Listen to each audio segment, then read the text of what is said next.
우리가 지난 시간에 전도자의 자세 첫 번째 시간으로 제자가 되는 길이라고 하는 말씀을 함께 나누었습니다. 나는 주님의 제자가 되고 있는지, 예수님의 제자로 살아가고 있는지, 주님의 제자로 주님께서 주신 사명을 잘 감당하고 있는지. 전도자는 반드시 제자가 되어야 합니다. 그 이유가 무엇입니까?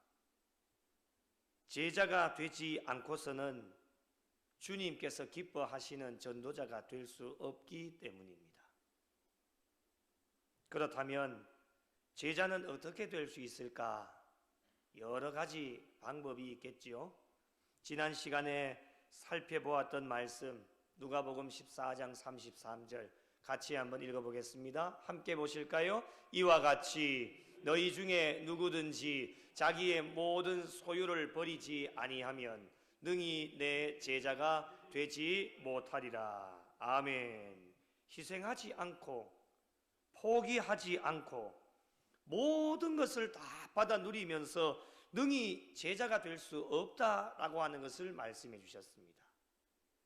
그래서 예수님의 진정한 제자가 되기 위하여서는 반드시 필요한 것이 희생, 포기, 헌신이 반드시 따라와야 주님의 제자가 될 수 있다라고 하는 것을 우리에게 말씀을 합니다.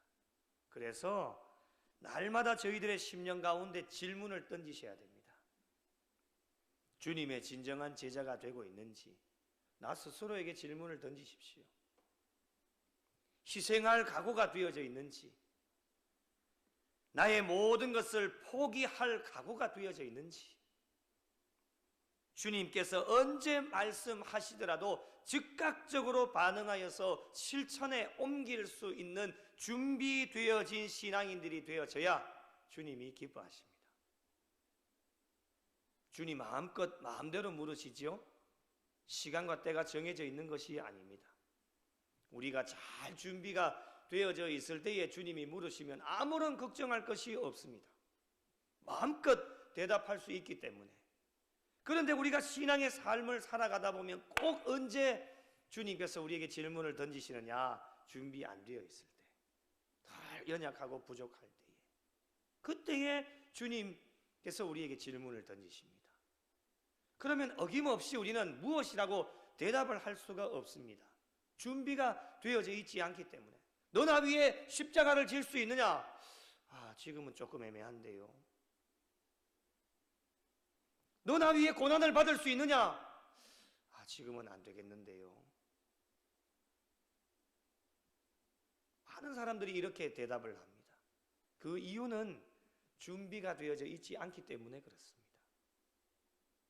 그래서 우리는 언제 주님이 우리에게 질문을 던지실지 모르기 때문에 항상 희생할 각오, 준비가 되어져 있어야 되고, 언제든지 하나님께서 저와 여러분에게 주신 모든 것 다 포기하고 오직 주님을 위해 기꺼이 내어놓을 수 있는 신앙의 삶이 준비가 되어져야 주님의 진정한 제자가 되어질 수 있다라고 하는 겁니다. 질문을 왜 우리 스스로에게 던집니까? 훌륭한 신앙의 삶을 살아가는 사람들은 자기 자신에게 질문을 많이 던지는 사람들입니다.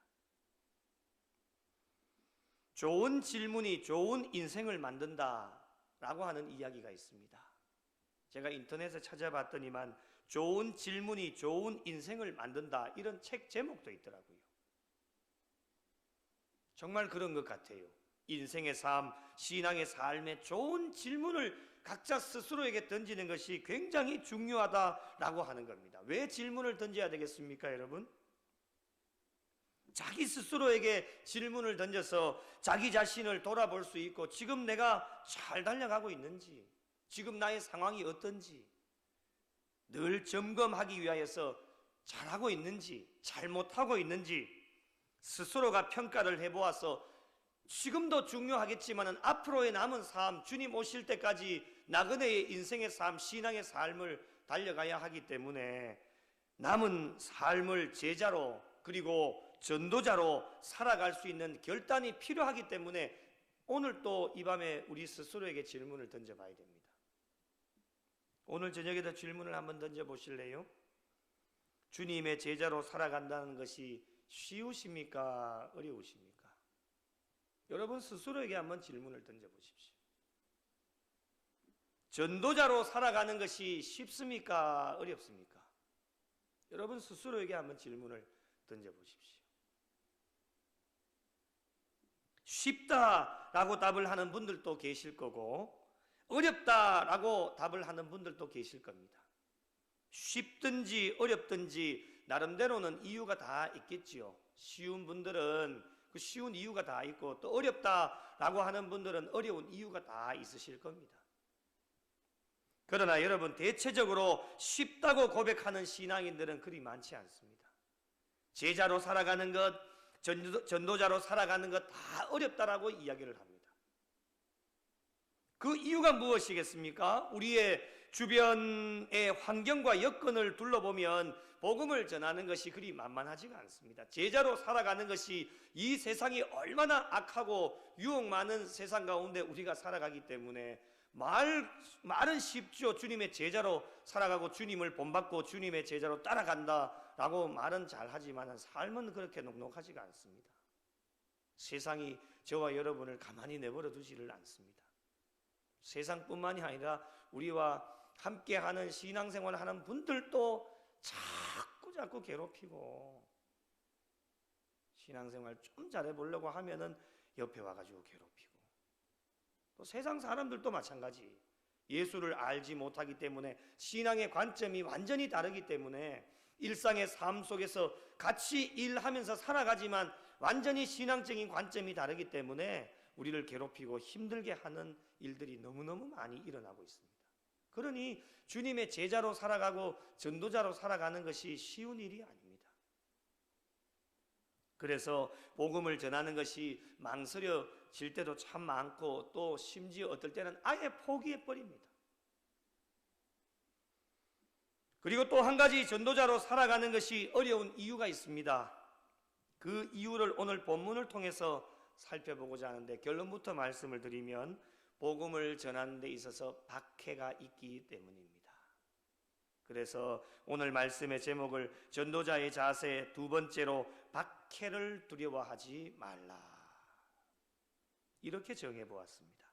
하나님께서 기뻐하시는 전도자, 어떠한 고난과 박해가 다가와도 박해를 두려워하지 말아야 됩니다. 그 이유는 전능하신 하나님께서 함께하고 계시기 때문이고 많은 이들이 이것을 알면서도 현실 가운데서 우리가 여러 가지 많은 고난과 환난과 핍박을 받게 되어지기 때문에 많은 사람들이 지금 어떻게 기도를 합니까? 박해가 없게 해달라고 기도를 합니다. 시간 낭비가 되겠죠? 마음은 어느 정도 이해가 되어지지만 전도자로 살아가면서 필연적으로 다가오는 것이 박해이기 때문에 박해가 없게 해달라고 기도하는 것보다는 박해가 다가왔을 때의 그 고난과 박해와 핍박을 이겨낼 수 있는 힘과 용기를 더하여 달라고 기도하는 것이 훨씬 더 빠릅니다. 좋은 환경을 허락해 주셔서 좋은 형편과 여건을 허락해 주셔서 그렇게 전도자로 살아갈 수 있다면 누구나 다 할 수 있습니다. 성경에 나오는 많은 인물들이 주의 복음을 전하면서 그 대표적인 인물이 사도 바울 아니겠습니까? 사도 바울은 얼마나 어려운 환경 속에서 오직 주의 복음만 전하였습니다. 사도 바울의 환경과 여건이 좋지를 않았습니다. 몸도 얼마나 아팠는지 종합병동입니다. 안 아픈 데가 없습니다. 그럼에도 불구하고 주의 복음을 증거하는데 자신의 생명까지도 내어놓으면서 주의 복음을 증거하게 되어졌죠. 만약에 이런 생각을 해보게 되어집니다. 사도 바울의 건강하고 여건이 좋은 상황이었다면 과연 주의 복음을 증거할 수 있었을까라고 하는 생각까지도 해보게 되어집니다. 오늘 말씀이 있기 전에 사도행전 4장을 보시면은 베드로와 요한이 솔로몬 행각에서 말씀을 전하다가 예수 그리스도의 부활을 대하여서 알려지는 것을 싫어했던 관리들에 의해서 잡히게 되어지고 이튿날까지 가두게 되어지는 핍박과 박해를 받게 되어집니다. 그러나 여러분, 하나님의 사역은 베드로와 요한이 잡힌다고 해서 중단되어지는 것이 아닙니다. 성령의 놀라운 역사는 중단 없이 계속되어지는데, 여러분, 사도행전 4장 4절을 한번 같이 읽어보실까요? 자막에 띄워집니다. 함께 보겠습니다. 시작. 말씀을 들은 사람 중에 믿는 자가 많으니 남자의 수가 약 5천이나 되었더라. 아멘. 베드로와 요한이 옥에 갇히게 되어졌지만 하나님의 사역은 중단되어지지 않습니다. 성령의 놀라운 역사는 계속해서 이루어지게 되어져서 베드로와 요한을 통해서 전하여진 하나님의 말씀이 그들의 심령 가운데 들어가게 되어져서 믿는 자들이 많아지게 되어져서 남자의 수가 약 5천이나 되었습니다. 그리고 관리들은 베드로와 요한을 어떻게 처벌할 것인가 찾아봤지만 절대로 찾아볼 수가 없지요. 찾아보지 못하고 처벌할 방도가 없어서 그냥 위협만 하고 놓아주게 되어졌습니다. 분명한 것은요, 복음 사역을 방해하는 세력은 그 어떠한 것도 하나님 앞에서 용납이 될 수가 없습니다. 성령을 회방하는 죄, 어떠한 것도 용서받을 수가 없습니다. 하나님의 귀한 사역들을 방해하는 어떠한 세력도 하나님 앞에서는 용납이 안 됩니다. 하나님께서는 복음을 전하는 사역자들을 박해와 핍박 가운데에서 반드시 건져내어 주시고, 사람들이 어떠한 지식을 모아서 저 사람 어떻게 처벌할까 아무리 머리를 맞대고 모아도 찾아내지를 못하도록 만드시는 것이 하나님의 사역입니다. 베드로와 요한은 더 담대하게 하나님의 말씀을 전하게 되어지고 성령으로 충만해져 있으니까 두려울 것이 없었습니다. 베드로와 요한과 그의 동료들이 함께 모여 기도할 때에 모인 모든 곳이 진동하게 되어지고 무리가 다 성령의 충만함을 받고 담대하게 하나님의 말씀을 전하였습니다. 그런데 여러분, 이렇게만 계속되면 얼마나 좋았겠습니까? 오늘 본문에 보니까 다시금 사도들에게 위기가 찾아옵니다. 오늘 본문 17절 위에 성경 표제어 색인어를 보시면 사도들이 능욕을 받다 이렇게 적혀져 있습니다. 그 단락의 주제입니다. 전도자의 삶은 위기의 연속입니다. 평안한 날이 없습니다. 17절 말씀을 보시면 대제사장과 그와 함께 있는 사람 즉 사두개인의 당파가 다 마음에 무엇이 가득했습니까? 시기가 가득했습니다. 그래서 일어나서 어떻게 합니까? 17절 말씀에 보시면 사도들을 잡아다가 다시금 옥에 가두게 되어집니다. 여러분, 그 이유가 무엇입니까? 이전에 예수 그리스도의 이름으로 아무에게도 말하지 말라고 분명히 이야기를 했습니다. 그리고 가르치지도 말라고 했는데 예수 그리스도의 이름으로 베드로와 요한이 많은 사역들을 감당하게 되어지니까 어떤 일이 일어나게 되어지느냐? 병자들이 낫습니다. 예수 그리스도의 이름으로 귀한 사역을 감당하니 귀신이 떠나가게 되어집니다. 믿는 사람들의 수가 날로 더하여져 가는 모습을 보게 되어지니까 이 대제사장과 사두개인들의 당파들이 베드로와 요한을 시기해서 마음에 불안했던 겁니다. 그동안의 대제사장과 사두개인들을 따라갔던 많은 사람들이 이제 베드로와 요한이 전하는 하나님의 말씀을 듣게 되어져서 그 사람들이 그쪽으로 이동하게 되어지는 것을 보게 되어지니까 이 대제사장과 사두개인의 당파들이 불안했던 거예요. 오늘날로 말하면 본인들이 인기가 떨어져서 사람들이 다 이동하게 되어지는 거예요. 그게 이제 불안하게 되어지니까 베드로와 요한을 잡아가지고 옥에 가두게 되어진 거예요. 그런데 여러분, 놀라운 일이 일어납니다. 19절을 보십시오. 주의 사자가 밤에 옥문을 열고 끌어내어 이르되, 성령님이 역사하시는 겁니다. 20절 보시면 명령을 내리시는데 가서 성전에 서서 이 생명의 말씀을 다 백성들에게 말하라는 거예요. 그때 그 말씀을 명령을 들은 사도들이 어떻게 합니까? 21절을 보시면 그들이 듣고 새벽에 성전에 들어가서 가르치기를 시작합니다. 여러분 생각해보면 사도들이요 참 대단한 것 같아요. 한번 잘 생각을 해보십시오. 그들에게는 담대함이 있었습니다. 주의 사자의 도움으로 옥에서 나왔지요. 현실은 어떻습니까? 말씀을 다시금 전하다가 군인들에게 잡힐 수 있는 급박한 상황이 그들의 현실이었습니다. 언제 다시금 잡혀가지고 옥에 들어갈지 모르는 그런 상황 속에서도 절대로 두려워하거나 염려하지 않고 주의 사자가 명령해 주셨기 때문에 하나님의 말씀을 담대하게 전합니다. 박해와 죽음을 두려워하지 않는 사도들의 담대함과 용기를 오늘날 이 시대를 살아가고 있는 저와 여러분들이 본받으셔야 됩니다. 이것이 전도자에게 꼭 필요한 신앙의 자세입니다. 우리는 복음을 전하다가 조금만 핍박받으면 그냥 내려놔 버리지 않습니까? 내가 이런 핍박과 고난을 받으면서까지 내가 왜 해야 되는지 모르겠다. 그냥 나만 잘 믿고 잘 살다가 주님 오셔서 천국 가면 되겠지라고 하는 그런 안일한 마음들이 인간이다 보니까 들게 되어집니다.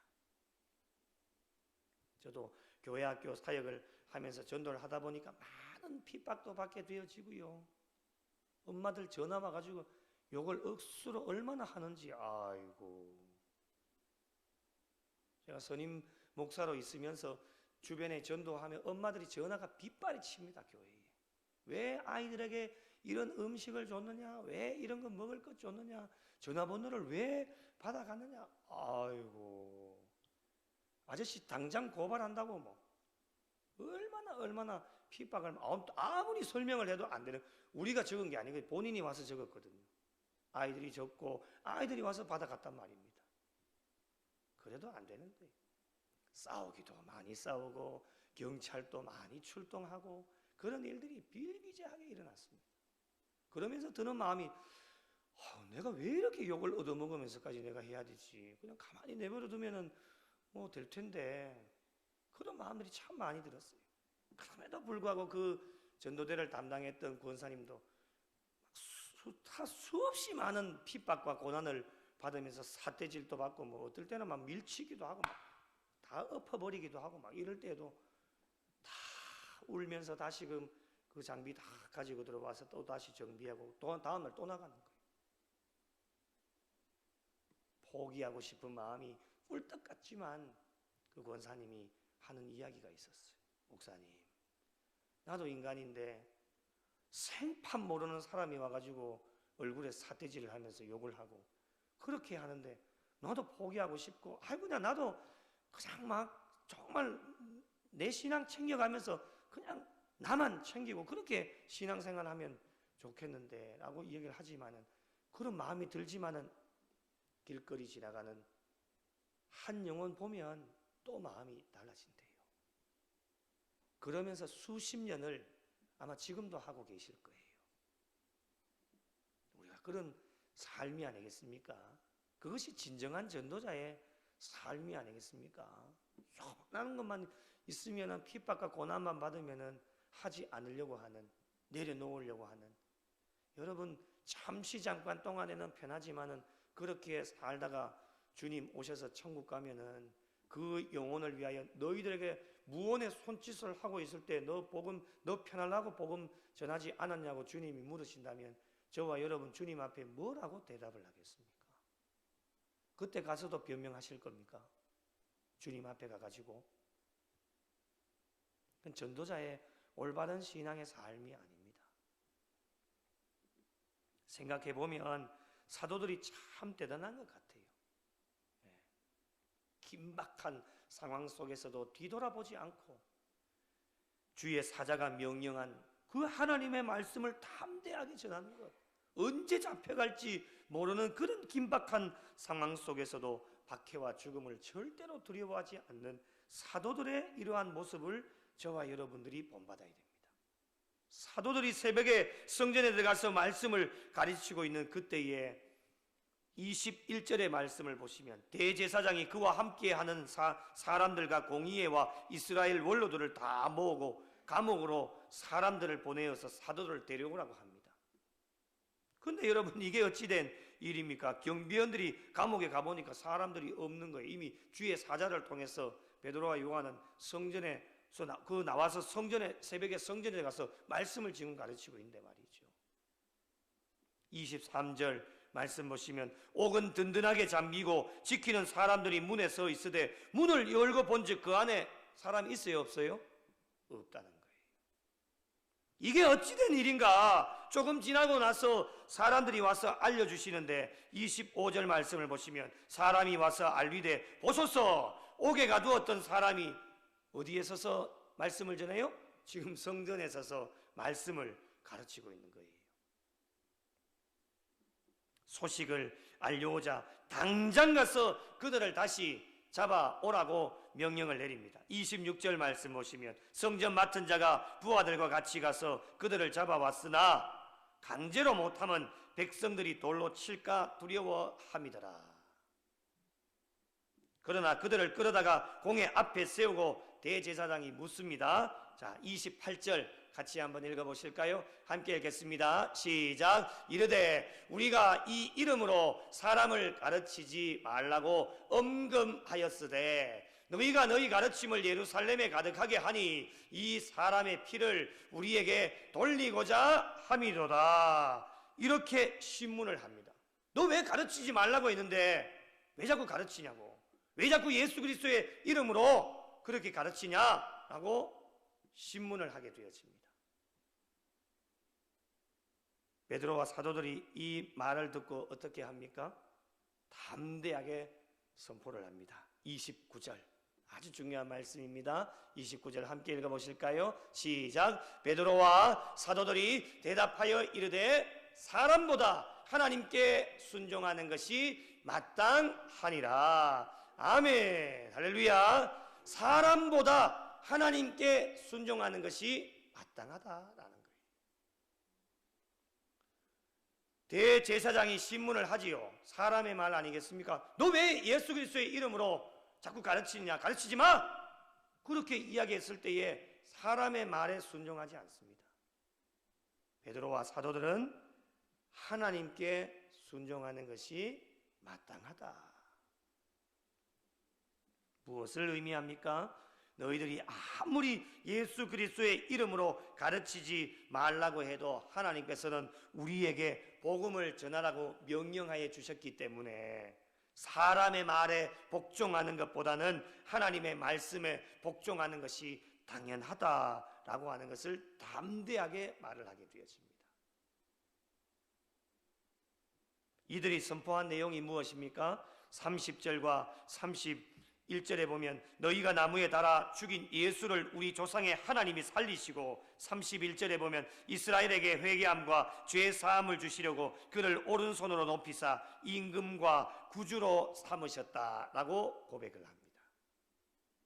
그리고 32절에 계속 고백을 하는데 가장 중요한 고백이 되겠죠. 32절 말씀 함께 읽겠습니다. 시작. 우리는 이 일의 증인이요 하나님이 자기에게 순종하는 사람들에게 주신 성령도 그러하니라 하더라. 아멘. 우리는 이 일의 무엇이라고요? 증인이라는 거예요. 그러니 당신들이 아무리 떠들어대도 나는 당신들 말 듣지 않습니다. 하나님이 저희들에게 복음을 증거하라고 귀한 사명을 주셨기 때문에 우리는 이 사명을 감당하는 일에, 이 일을 하는 일에 우리는 증인입니다 라고 담대하게 고백을 하게 되었습니다. 여러분, 전도자는 어떤 박해 속에서도 끝까지 증인의 삶을 고백해야 됩니다. 이것이 진정한 전도자의 삶이요 전도자가 가져야 될 자세입니다. 베드로와 사도들은 끝까지 사람을 의식하지 않고 신전의식, 오직 하나님만 의식했습니다. 사람들이 아무리 뭐라고 이야기를 해도 거기에는 아랑곳하지 않고 오직 하나님 앞에서 하나님께서 우리에게 복음을 전하라고 말씀하셨기에 내가 감옥에 갇히든지 어떠한 핍박과 환난이 찾아와도 나는 복음을 전한다. 내가 죽는 한이 있다 할지라도 나는 복음을 전한다. 사람의 말에 순종하는 것이 아니라 하나님의 말씀에 순종하는 사도들의 모습을 오늘 이 시대를 살아가는 저와 여러분들이 본받을 수 있어야 됩니다. 어떠한 유혹과 핍박 속에서도 믿음의 정조를 잘 지키고 이 사람 이야기하면 이쪽으로 넘어가 버리고 저 사람 이야기하면 또 저쪽으로 넘어가 버리고 이런 믿음과 신앙이 흔들리지 않는 신앙의 삶으로 오직 우리는 하나님의 말씀에만 순종하는 삶을 살아갈 때에 하나님께서 기뻐하시는 전도자의 삶을 살아갈 수 있습니다. 사랑하는 성도 여러분, 복음의 증인으로 전도자로 살아가다 보면 온갖 어려움과 핍박을 당하게 되어집니다. 여러분, 지금까지 당하신 핍박과 고난은 앞으로 당할 고난과 핍박과는 비교가 되어지지 않습니다. 그 이유는 마지막 시대를 살아가고 있기 때문에 그렇습니다. 사탄과 마귀가 발악을 하고 마지막 시대가 되어지면 단 한 영혼이라도 더 실족하게 만들고 넘어지게 하기 위하여 온갖 수단과 방법을 가리지 않고 여러 가지 많은 것들로 유혹하고 온갖 핍박과 어려움들을 우리에게 가져다 줍니다. 감옥에 들어가는 험한 일을 당할 때도 있고 온갖 수치와 모욕을 당할 때도 있으실 겁니다. 그러나 여러분, 어떠한 것에도 굴복하지 마시고 전능하신 하나님 함께 하시고 임마누엘로 함께 하여 주시는 주님께서 용기와 담대함을 더하여 주시겠다고 약속하여 주고 계십니다. 이전에도 오늘도 내일도 하나님께서 원하시는 것은 어떠한 핍박과 박해 속에서도 끝까지 전도자로 증인의 삶을 살아가기를 하나님은 원하고 계십니다.